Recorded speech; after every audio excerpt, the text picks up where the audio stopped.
Or if you kind of want to keep low carb, just cut bread out of your diet. You know, you don't have to do too much. But I know sometimes it's hard to miss kind of bread and stuff, so it can be a little bit tough. But I'll have a look. Maybe I'll have a little play around with it, because I know there's some recipes out there. I haven't experimented with it yet, but you could do like even using like an almond kind of bread, or do like half flour and then maybe half like almond flour. But I've never really kind of dabbled with it, so it's the interesting one. So you could half the carb of it, you know. Thank you for letting me know the other scare alert dono is. Oh my god, really, Rexus? Damn it, Cal! Dude, thank you so much for the $25. I really appreciate that support. Can we get some love and hype in chat? I know we did. Thank you so much. Can you make bread from coconut flour? Yeah, you could even try around with coconut flour as well. I recommend replacing the bread with like more cheese. Yeah, so if you wanted like a higher kind of fat content, you could use cheese or other flavors in there if you wanted to. You could also put quite a bit of oil for the fat content to make it a bit more softer. Or just eat less bread. You know, you could still have good quality bread, just eat less of it. That's another way of doing it if you want to kind of reduce carbs. Just have a lot less. Right, let's have a look. So, what we're going to do... Oh, cling film this. Scaring the life out of me. Jesus, wept. Oh, that was a good one. That was a good one. Thanks. No, you're most welcome, Cal. As I said, I'll have a little play around with it at some point. Maybe I can do like a low-carb bread at some point and have a little experiment, and we can play around with it. So I'll have to do it. When I do it, I'll let you know, and you can check the VODs, or if you're not here or whatever. But it's good to see you, amigo. How's your week been anyway? How have you been? Hope things are well. Hadn't had a slice of bread for like a month. I started missing it. No, that's fair enough. To be honest with you, if you're looking for like lower carbs, I still eat bread, but I just don't eat it every day. So like for the mornings, say for example, okay? I'd have some yogurt, some berries, maybe some nuts in there or something like that. And then the following day, yeah, you can have maybe some toast with like scrambled egg on it or something like that. Then the following day, maybe I'll do some like, if I had some leftover veggies, cook off some veggies, maybe with a bit of turkey, some eggs in there if you wanted to. I know oats are a bit more carbs, but they're actually pretty much good carbs for you, and actually oats are very good for your heart. So I do have a day where I have oats, maybe a little touch of peanut butter with low sugar in it. What else do I have? I am always changing my breakfast up every morning, so it's never the same thing for me. It's always like something different, or you know, I'm having something different. But there's so many ideas you could do, definitely, for sure. And you don't have to eat bread every morning, you know, for breakfast. Or I know it's hard, especially if you wake up and you're like, oh, quickly get something to eat, or you know. But the quick ones for me are either berries and yogurt, or you know, you could even do like a bircher, and it doesn't have to be oats if you want to look for the lower carbs. You could probably even put in yourself some nuts and you know, some yogurt and stuff like that. It's not easy for like for a Dane not to have a smørrebrød? I guess. I hope I probably wrecked that. I'm sorry. But yeah, I know the feeling sometimes. It's like, oh, I miss bread. I love bread. I usually aim for kind of any kind of like good quality sourdough as well, or if I'm making a loaf or something like that. But it's just about balance at the end of the day, I think, Cal. And it's just about kind of cutting those things out and just not overdoing it, you know. But you know, if it's something else you want to lower carbs for, that's fine. There's lots of things, and you can have like, you know, I don't know, bacon and eggs or something like that one day or something like that. I've been good. It's weird. I'm eating a lot more veggies. That's good, even at breakfast, than I ever did. Well, there you go. You're doing good. And then just maybe have some toast like once a week or something. That's what I do, at least. So, you know, maybe that will help. But yeah, if you really want to make a low carb, maybe we can have a little goosey ganders before deciding to do it. That's still a little bit warm, so before I chuck that out. Oh, looking good. Hasn't quite, it was starting to rise a little bit, but it'll soon start taking over very shortly with that mix. So, very excited to see how this pans out, shall I say. Blake, hey Blake, how you doing, buddy? How's things? How's your day going? Have you ever tried like savory oatmeal? Savory oatmeal. So what would you have in savory oatmeal, Gutamax? That's an interesting one. I don't think I have, no. I know, like in the old-fashioned days, They definitely have like salt with like we usually call it just like instead of oatmeal, we usually say porridge, but that's more of a Scottish thing, I think. Salt in your porridge or oatmeal. But no, I never really had savoury. What kind of things would you have in savoury then? I'm interested. Miss me? I miss everyone. It's lovely to see you, Blake. What have you been up to? Okay, so how's my tater tots looking? We can start mashing them down very nicely. We can start making the gravy shortly. Gravy's not going to take too much. But yeah, it's all good. Let's have a look. Busy with the baby? Oh, that's okay. I hope everything's okay. How is the baby anyway? Hope you and the wife are okay as well. But yeah, much love, my friend. One Super Ted, thank you so much for that follow. I appreciate it. How are you doing today? How is your cheeky Friday going? It's good to have you here. We are doing our Cook Along Friday. We're doing ourselves Toad in the Hole, which is in the oven now. Creamy mashed potato, that's almost cooking and done. Chicken stock ready for our beautiful gravy, which we're going to be making so very shortly. So I'm just going to set that aside. Actually, not much room on this stove. Let's put it back on here. There we go. Perfect. Right.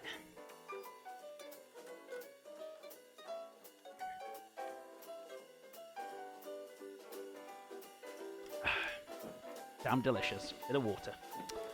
Right, so how we look on these taters? I think I just checked them, didn't I? Yeah, they're not quite there. They're still a little bit firm. But that's okay. Still going to give them a little bit more time. Once they're ready, we're going to mash them down. I've got a nice little potato ricer, which we're going to push them through. If you haven't, you can always mash them in a pan. And then we're going to add the butter and milk bit by bit with a bit of salt and pepper. Yeah, whatever you want. She's good. I'm actually feeding her a bottle while watching. Oh, bless. Much love to you, my friend. It's so good to see you as well, Blake. Maybe the treat, the oatmeal like a risotto, like a savoury. That's really interesting. Just home from work, making a quick tomato soup and looking for food streams. Oh, you come to the right place then, Ted, and it's lovely to have you here. And yeah, I do this full time, Monday to Friday. Thursdays I do a little bit of gaming, just to have a little bit of a chill day. But Monday, Tuesday, Wednesday, and Friday we do cooking. Fridays I do cook-alongs. Monday, Tuesday, Wednesday, it's a mix of from fine dining cooking to healthy cooking to whatever I fancy, really. Whatever we feel like. But yeah, we got a lovely food community here. Been here for about over two and a half years now. Crikey.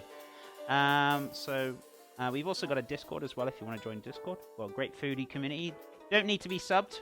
If you are subbed, I don't think there's any benefits really in Discord apart from there's a sub channel which barely anyone uses. So, but you can post pictures on there without being subbed, and show us what you're cooking or what you're making at home.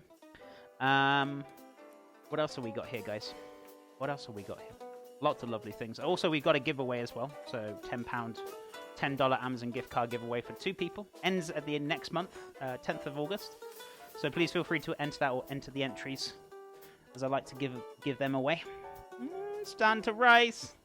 Let's get in there. Right, let me do a little wish-wash while I'm waiting for this potatoes to cook down, or the mashed potatoes. And then we can start ricing it. I'm going to show you how we're going to get that nice and smooth. But just need to wait for those potatoes to get really nice and soft. Now, when you're boiling potatoes for mash, one of the most important things is careful you don't overboil it. And what do you mean by that? Well, if you carry on boiling soft potatoes, right, for mash, the liquid of the water will almost go cloudy. The potatoes will like literally break down. You'll just have potato water, and if you try and save them, the potatoes will be over soaked. You get sloppy mash. It's not good. So you make sure you don't overcook them.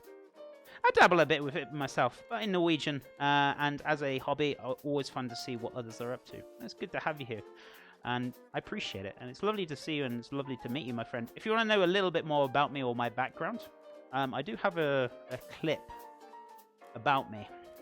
So, I'm originally from the UK. I'm living in the US now. Moved over here because my wife is over here. So, I moved over in September last year and got married last year in October. And been here since. And really enjoying it. Really happy now. And we've only just recently moved house, so we got like a brand new kitchen as well. So, this new kitchen I'm really loving. So. But I would like to kind of rehaul the stream and do in the next couple of weeks, because I've got a new streaming desktop which is going to be great for gaming, but the most important thing is going to be good for my streams. So I'm going to give the stream a bit of an overhaul at some point. So lots more things to come. Very exciting. But I think that's about it. I think I've covered everything we need to know. And if you want to get involved with these cook-alongs on Fridays, if you scroll down on my Twitch page, you can actually see the list of ingredients. And then at the end of the day, end of my stream today, I'll put this recipe on my website, which is here, chefjohnreed.com. And we got a recipe blog there with recipes from the cook-alongs, which you can try out or check out. And obviously our food blogs and stuff like that from the normal streams. So there we go. Almost a year anniversary in USA. Oh no, I can't believe where the time's gone, Cal. I really can't believe like where the time's gone. I'm like, oh, I've only just got here. It's almost been a year. This is crazy, right? Is that an induction cooktop? No, it's halogen Neki. Induction. The only downside with induction, you can only use certain pans because of the magnetic force on the pans. So some pans won't actually work, but this is just a halogen one, which we can work with any pans on there really, apart from the cast iron, unless you buy the holders or whatever. But no, halogen, my friend. But the induction ones, the plus side with the inductions, they are very, very quick. They're like instant, pretty much. So they're very good stoves, inductions. But you need the required pans for it, though. That's the one thing you need. Rightio. So let's have a look. Must be metal. Could buy like a diffuser. Yeah, you could if you wanted to. Definitely. There's I just don't want to scratch the tops of them. And I kind of worry if you get them like so hot, you could end up possibly cracking them. But yeah, you just be very careful. What made you choose the over gas or induction? I don't. Give me a stove and I'll do my magic on it. I don't really care if it's gas or induction. I'll still do my thing. Never blame my equipment. Never blame myself. Just always, don't ever blame your equipment. Only yourself if something goes wrong. But I adapt myself to anything. So, and second of all, I didn't really have a choice about the matter because I don't think we got gas here. So, use what you got. We need a stove command. People are always intrigued about the stoves, right? But I've to be honest with you, I haven't had a gas stove since I've been streaming on Twitch. And if you think, oh, electric stoves are terrible, you can't do anything on there, go check my Instagram. Go see the food I've made. Oh! Sorry. I can't type today. There we go. It's all done with electric stoves. So, there you go. But yeah, I know not everyone's a fan of it, but sometimes you don't have a choice when you're, to be honest with you, I'm pretty happy with it because I've always done cooking on them, so that's fine with me. But I'd rather be out in the countryside, no neighbours, than have a gas stove, to be honest with you. Gas stove seems like more fun, but I've never had enough. One of the most important things which people generally forget, if you're going to have gas, you need to have ventilation. If you don't have ventilation in there, you could pretty much choke yourself to death. It's very, very dangerous. So ventilation's extremely important when you've got gas because of the CO2 emissions. And second of all, it's not really that great for your health. I'm fudged anyway because I'm a chef and I've been working in the industry for a long time, working around gas. But I'm just saying in general practice, it's not actually good for your health to be breathing in those CO2 emissions. I don't mind the glass top. Electrics, it's the coil ones I can't stand. I used to have the coil ones in the other house. Don't have a problem with them. Don't have a problem. The only plus side with the coil ones, you can actually use the cast iron pans on them rather than these. And they won't scratch. In Norway, 0% of the common home stoves are gas. Oh, really? That's interesting. I'm guessing they're very well ventilated then, right? Very, very important to make sure those ventilations are put in place. Starting to rise. We're on the rise, guys. We're on the rise. I'm just waiting for these tater tots and then maybe we could make the gravy, I guess. But I don't really want to start the gravy and then like halfway through, oh, potatoes are done. And then I'm going to have to stop and whatnot. So I'm just going to wait for those potatoes to be done. Then I'm going to do the gravy. And then by the time I've done that, everything should pull together very nicely. But yeah, I do enjoy having a gas stove, especially when we lose power because like the form of the heat, we lose power. Oh yeah, definitely. As I said, there's like pros and cons with it. And in my ideal kitchen, if I had an ideal kitchen, I would have everything. Gas, flat top, for steady, slow cooking or cooking stocks. A grill top for a char griller. You know, that would be my ideal, a bit of everything. But yeah, you have your pros and cons with anything, guys. Ooh. It's just about adapting yourself, that's all. Never an issue. Well, at least I never see it to be an issue. It's only an issue if you make it an issue, right? Okay, so where are we at now? Tater tots, they're almost there. They're almost there. So I'm just going to put a few things away very, very quickly as well. Oof. But yeah, it's you know, some people prefer. I would say if you have a choice of what you want to use, just use whatever you're comfortable with using at the end of the day. For me, I really don't mind what I use. As long as, if you're going to have gas, as long as it's well ventilated is one of my main concerns. If it's not, I won't use it. No chance. I certainly don't want to be choking on CO2 emissions. It's not very good for you. Though I do miss the easy cleanup of electrics. Yeah, pros and cons. Pros and cons. It's a great thing about it. But yeah, it's like me. I do miss the gas because I like to have the cast iron pans and like it's a little bit more fierce and it's a little more cooking for like steaks and things. It's really handy, but it's not impossible. That's the great thing about it, guys. Potatoes. I'm literally just waiting on these potato tots. They're almost there, actually. They're not far off. I don't want to start the gravy. Well, I kind of do, but if I do start the gravy, I don't want to be like in the middle of it, so. I have a coal stove, and yeah, it's the worst. I hate the coals, but moving in a few weeks, though, yeah, that's fair enough. I mean, if you got the choice to kind of change it and get like either, you know, electric or gas, that's great. But, you know, they're not impossible to do cooking on. Yeah, maybe you don't prefer them, and there's nothing wrong with disliking things. Not saying that, but I'm just saying, all I'm saying is it's not impossible to do cooking on anything you have, you know? You can cook on anything. Is it really a problem with like scratching the glass top though? I use carbon steel and cast iron and on mine. Doesn't look scratched. I just don't like using them on there. I get really funny about using it, and if I do scratch it, I don't want to do that. So I mean, if you've been lucky enough and you've been fine with it, Alf, that's great. But personally, I just don't want to put them on there. I really don't. It's a brand new stove anyway, so, you know, don't want to wreck it. I burned my hands on the coal burner because I didn't realize it was on. Oh, really? You gotta be careful, Rexus. Watch those cheeky hands, good sir.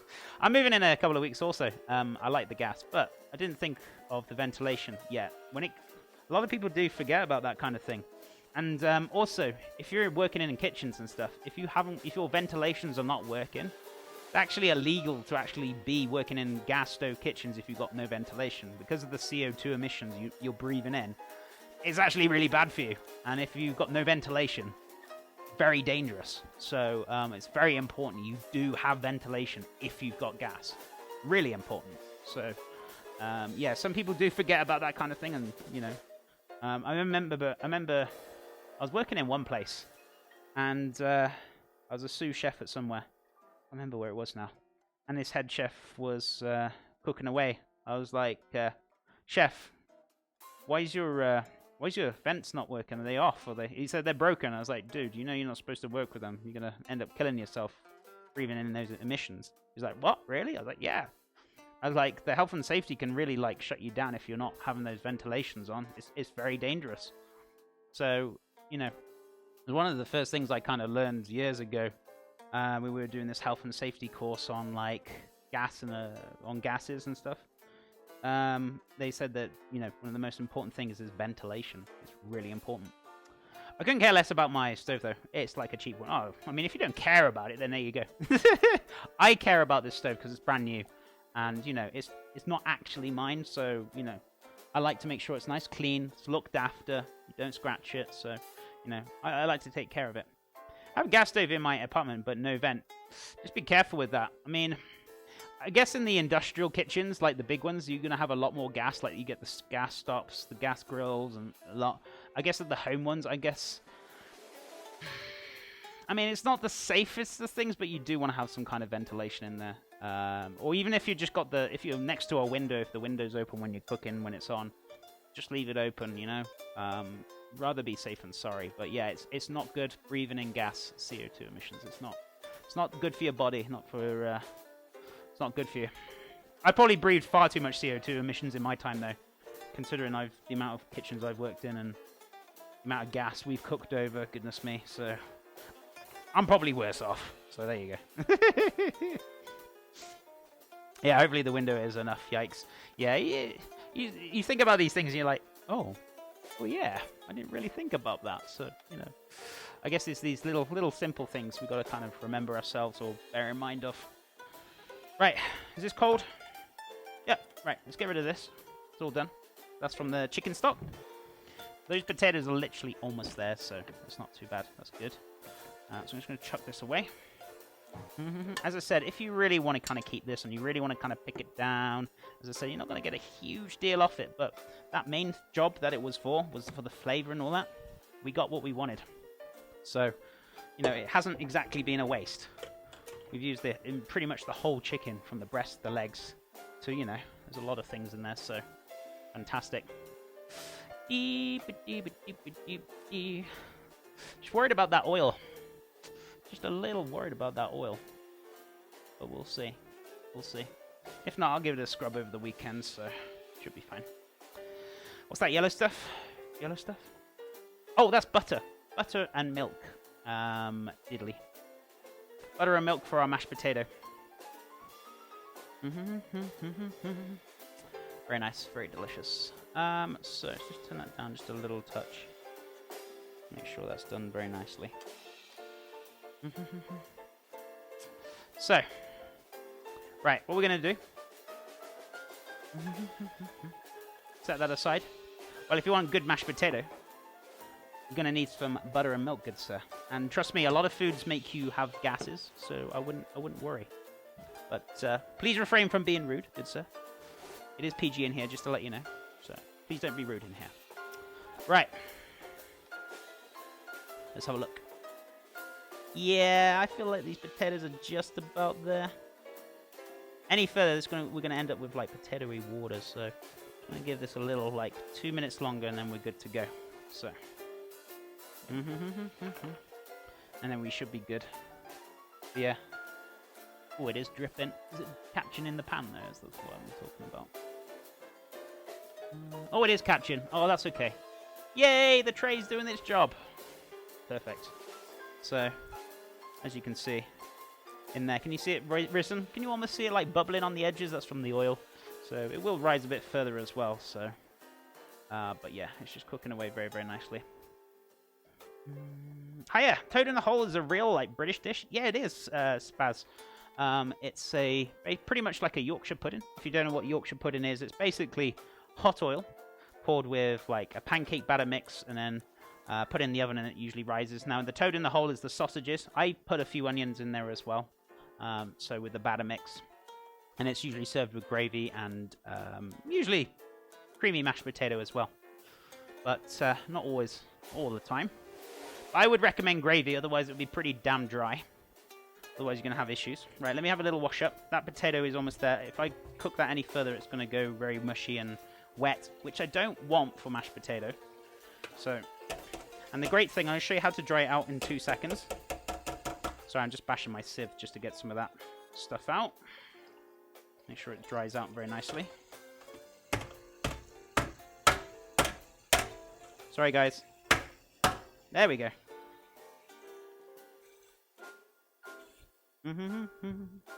Let's give that a scrub. 2 seconds. Just going to scrub down this chicken pan. And then we should be good to go. Beautifuls.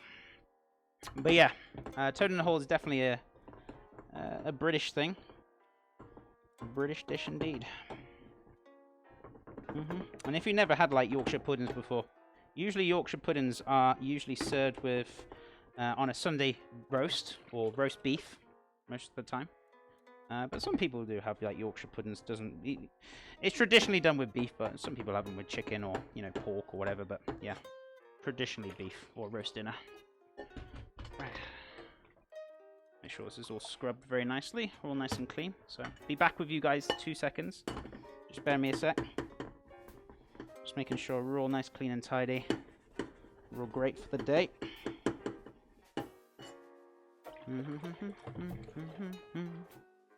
So guys, thank you so much for the support today. I appreciate it. I appreciate you guys hanging out as well. I hope you're all having a fabulous Friday. And thank you so much for the loves, the biddies, the tips. I appreciate it. Oh, a baby. Oh. Yeah, that's dripping a little bit. Damn it. I wonder if I can pull it down a little bit. Don't really want to open the oven, but I don't want this like dripping right down the oven door either. I'll have to give it a scrub. That's okay. Right, potatoes. I think we're done. So, these are nice and soft. Oh yeah, lovely Sunday roasts. We don't really have that like tradition in like Netherlands, unfortunately. Yeah, it's a British thing. It's definitely a British thing. But you know, certainly nothing wrong with trying them at home for yourself. You know, definitely for sure. Right, so let's empty the sink.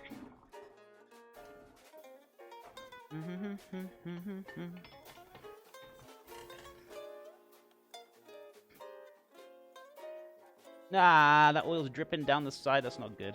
I'm gonna have to take that out and give that a really good clean. Ah, sucks, but it's okay.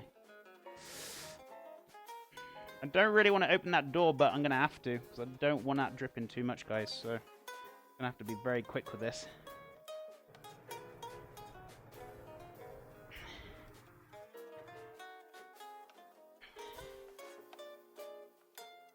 Right, should be okay. Woof. No Sunday joint in the Netherlands. It just started raining super heavily, and it sounds like it's going to turn into severe thunderstorms. So I might not be able to stay around for too much longer. No worries, Rexus. I appreciate you'd let me know. And I hope the storms don't go too crazy good. So, hey, Mr. Shotgun, what's up, buddy? Are you in England, Rexus? Right. Oof, I was going to say, I'm not in England. I'm in the US. We're going to have a lot of thunderstorms this week, actually. I looked at the weather app for over here for where I am, and it says it's going to be pretty much thunderstorms every day next week, so it'll be very interesting. Yeah, next time I won't do a large tray in this oven. This oven's very tiny, it's very small. I'm going to have to give this a really good clean afterwards. That sucks, but it's okay. The oven's very, very small compared to my last one. It's very tiny, but it's okay. It'll do the job. But I just can't. I just have to bear in mind I won't be able to do large things like that with the oil. It sucks. Oh well. Right. Let's give this a little wash out. Right. So we're gonna dry these out. What we're gonna do is we're gonna pop these onto the stove. So what we're gonna do. Pop these back onto the heat. It's probably actually hotter at the back there because I've just only turned that off. So if I want to turn that back on just for a couple of minutes, 30 seconds is all it's going to need, really. I'm very well, Chef. How are you? I'm doing great. I'm doing grand today. Thank you so much for asking. And it's lovely to see my friend. So give them a stir. Don't just leave them there. You just kind of want to dry